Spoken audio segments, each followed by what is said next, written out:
Yo, what's good, people? I'm here with Ajax Yeah, here AJ, today. Ajax, Yeah, yeah. So you just topped the versus 1K tournament, right? yeah. Yeah, yeah. What deck were you playing today? So I played eustass Captain Kid. We decided to split top eight because the way the math worked out, it just was better for us to split the money at the end. So we walked away with $100 each for top eight and then the tournament pack as well. Absolutely. I was the only kid in top eight, and I had to win the mirror match twice to top as well. So I knocked out the other kids out of the tournament. Yeah, I think there was like maybe 6 or 7 kid players today. Yeah, Think so? they all got waxed. Do you remember your your matchups? Yeah. So round one, I played Kaido. I 2-0'd him. Then round two, I played Zoro. I won that round 2-1 against Justin. Round three, I played another Zoro.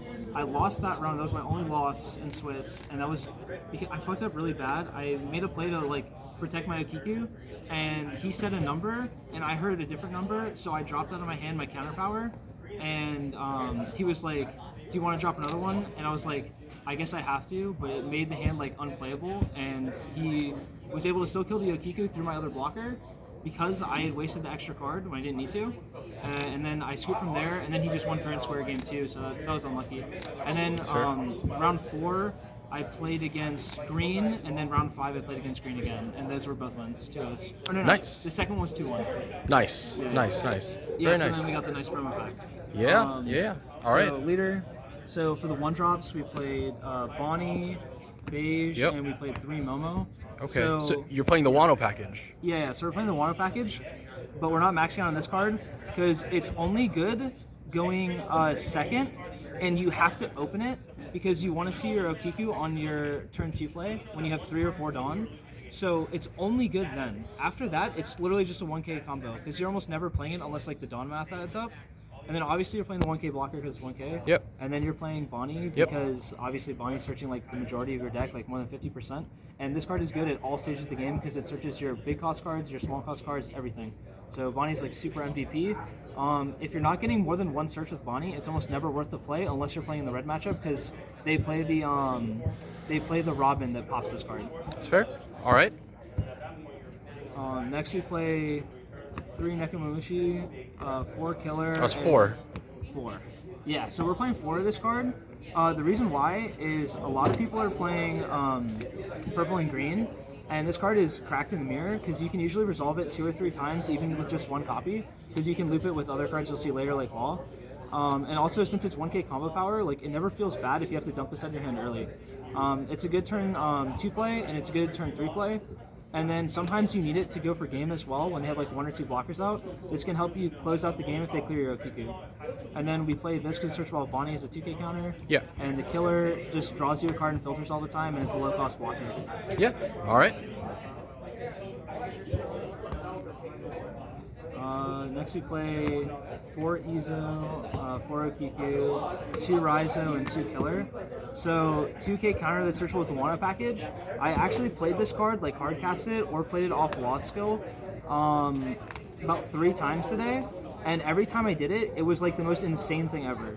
So don't sleep on playing this card as more than just a 2K counter, because you can always bounce it back to your hand and then use the 2K counter later.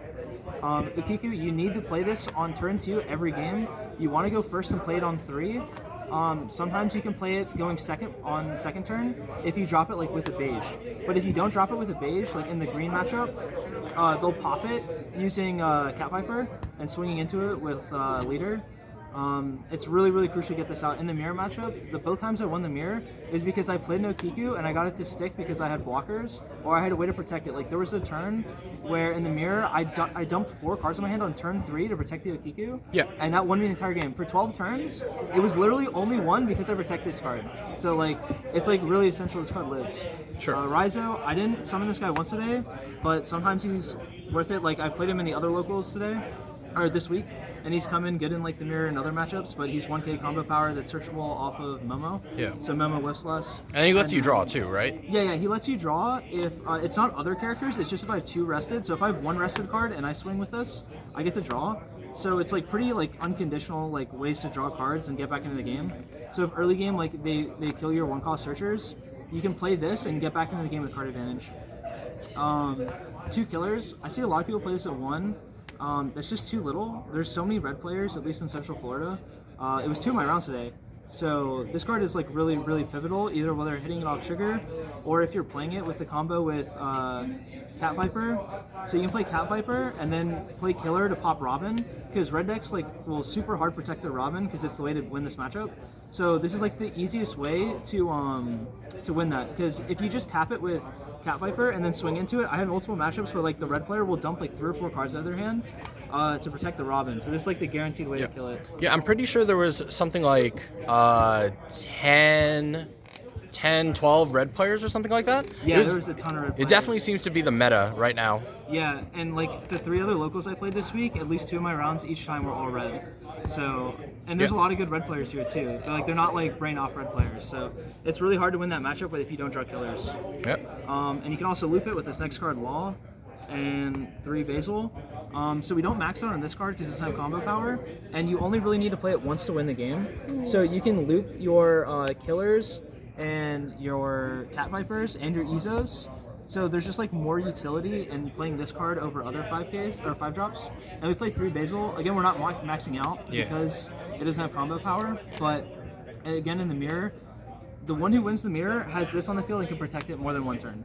After that, like the game is just like in your hands. Like in the mirror in game 3, I had established one of these with 2 blockers, and every turn, and with an Okiku. So anytime he'd play 1 card, it would get tapped, and then I'd swing into Basil and then swing into leader. Yeah. So what he ended up doing in game 3 was 3 turns in a row, he just put everything on Kid and swung, and then discard 1, swing again for like 10, 12k with Kid, because like you literally can't play into this with the Okiku. So, yeah. And I'm pretty sure, so like Basil was also like super crucial in the super pre-release. Yeah. And I guess like green was not as strong in the DLB format. Yeah. But he was still a necessary card.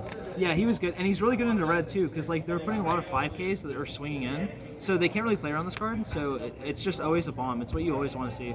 And for the 105s, we play 1 starter deck Law and 1 Yamato. Ooh, the spice. So this card was, again, this was another mirror tech, because there are times where like you would double swing with Basil, and they would use their whole hand thinking, I've got him, I can kill the Basil next turn, and then you surprise them with Law, and then untap this so they can't swing into it. Yeah. And then like you've completely blown them out of the mirror and they can't play it. Other than the green mirror, like the card was pretty mediocre, but it had combo power, so I didn't feel bad about playing as a 1-of. And it's also searchable at Bonnie. And then Yamato, we played this for purple. The purple matchup I had today, both game 1 and 2 in round 1, I completely waxed them with this card. I would play Okiku to tap down his blocker, and then Cat Viper and tap the other one, and then I swung for this for 11. So even though he had Blast Breath in his hand, like he didn't have enough combo power to swing over or to get over this with counter. So he ended up taking 2 damage, and from there the game was just over, because I could just play around my Law or my Kid effect. Yeah. Like every turn, and like he can't put enough pressure on the board to deal with it. Yeah, because like also the Kaido players, they usually take that life to hand, but when they lose it, it's so crucial. Yeah, exactly. Yeah, if they lose the life, they like run out of resources so quickly. So that's it for the 5s.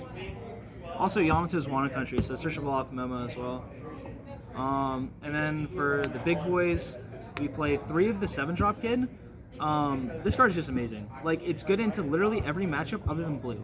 So you either play this on curve or you play it on 8 or 9, so you have like a Paradise Waterfall or something to protect it with a 2K. If this lives, you're getting a free swing every turn that's also restanding to be a blocker. So it's like really, really hard to play around this card. And also with Paradise Waterfall and Law, you can untap these to block again, which is just absolutely like ridiculous. Then we played 1 of the ACOS Kid. This card is really bad. I only played it once today, and it won me the game. So like in that sense, it was good to play it as a 1-of, but that's really it, because like it doesn't really do anything else. Like it's good in the blue matchup, because the only way they have to deal with it, other than just swinging into it, is just big number. So like the Mihawk only bottom decks is 7 or lower, so this gets around the Mihawk, so they have to big swing into it, and you can usually protect it with Waterfall and cards in your hand, because you should be building up card advantage against blue, because it's a slow matchup. But this card's really overhyped. It's not very good. And then last we play one of the best cards in the deck, the Paradise Waterfall. This card is insane in literally every matchup, giving you 2K to protect your cards and then also untapping.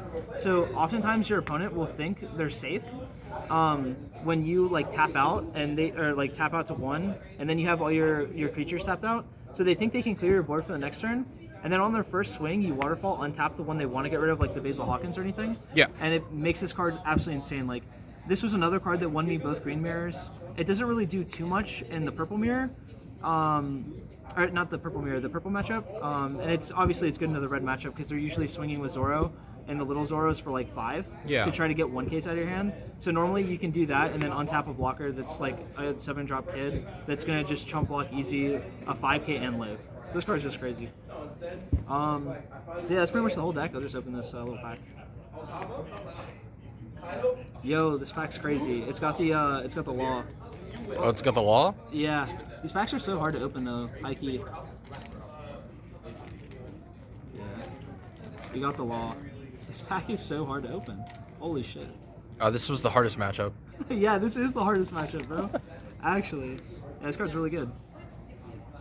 But yeah, nothing much else to say about the deck. I think this deck is easily tied for best deck with both purple and probably Dofi actually. I think Dofi's really, really good. I think super slept on. Everyone thinks blue's bad, but I think blue could easily just be the best deck because it has a really good green matchup, other than like the 8-drop kid. Yeah, that's it. Sounds good. Thanks, bro. Yep.